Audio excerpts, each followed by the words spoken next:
The air in Belem, Brazil, was already thick with tension as COP30 entered its final hours. Delegates from nearly 200 nations debated the planet's future, but on November 20, 2025, the figurative heat turned literal.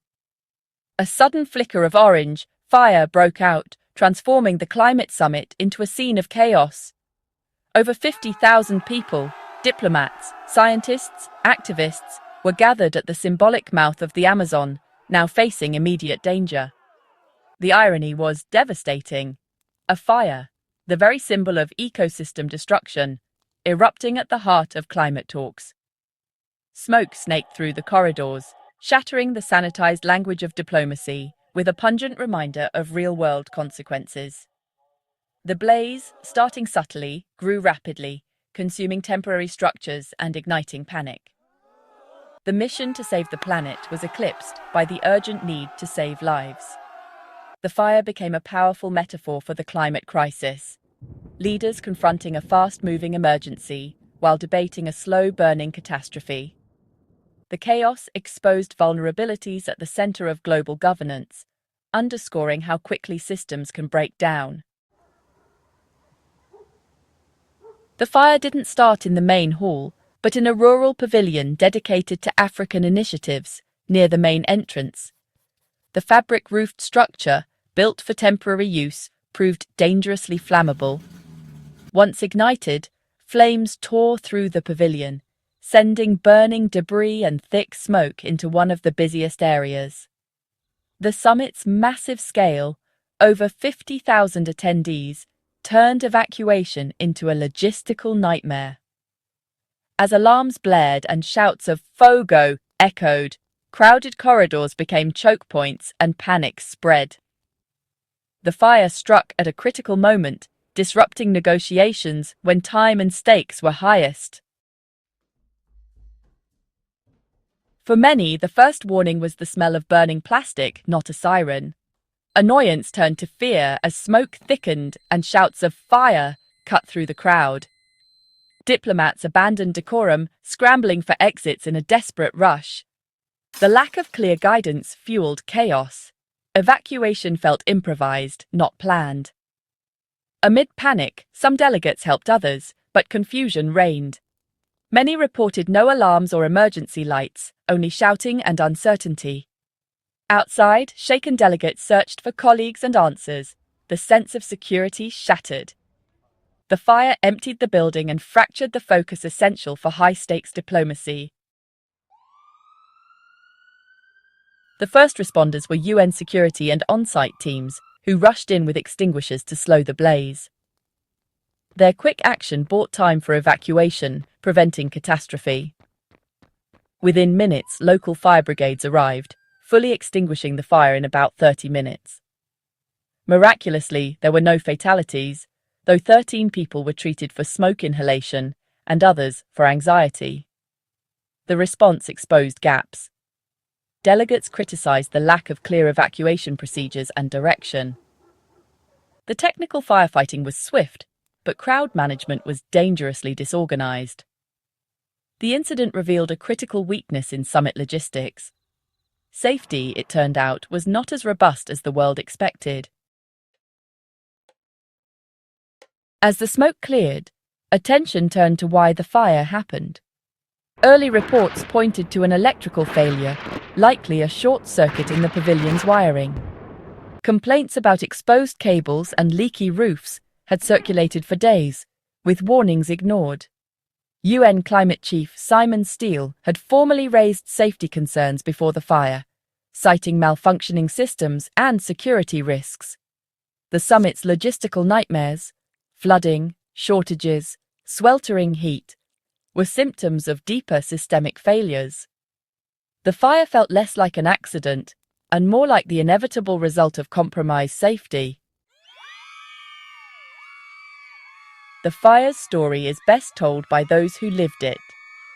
Dr. Kimberly Humphrey, an Australian delegate, described terror and confusion with no clear emergency plan or exit routes. She switched from delegate to first responder, helping those struggling to breathe. Many delegates were shocked by the lack of alarms or guidance, forced to navigate the emergency alone. "We were just running, following the crowd," one European delegate recalled. Windio Laksono of Indonesia worried about the impact on negotiations, knowing every lost hour mattered. For many, the trauma overshadowed the summit's purpose. An activist from a small island nation, already threatened by climate change, called it a terrible joke to nearly die at a climate conference. The emotional toll was deep, leaving many feeling abandoned by the very institutions meant to protect them. The fire became a symbol of institutional failure and personal vulnerability. The fire erupted at the summit's most critical moment, halting negotiations on fossil fuels and climate finance. The entire complex was evacuated, meetings cancelled, and the venue sealed off. Negotiators lost precious momentum, separated and unable to continue their work. The disruption threatened to derail the summit, as deals are often struck in the final hours. Every lost hour made compromise harder, and some feared the delay would be used to avoid tough commitments. Organisers scrambled to reopen the venue, but the talks spilled into the weekend, adding pressure and exhaustion. Delegates returned to the table still processing the trauma, making consensus even more elusive. The fire's timing amplified the summit's challenges, risking a weaker outcome. The disruption was both physical and political, shaking the fragile process. The summit's fate now hung in the balance. The fire was the most dramatic crisis at COP30, but not the only one. The summit was plagued by flooding, food and water shortages, and oppressive heat from failing air conditioning. These failures created constant frustration, undermining the work at hand. Politically, the absence of the United States, following its withdrawal from the Paris Agreement, left a power vacuum. Other major emitters struggled to fill the gap, weakening collective resolve.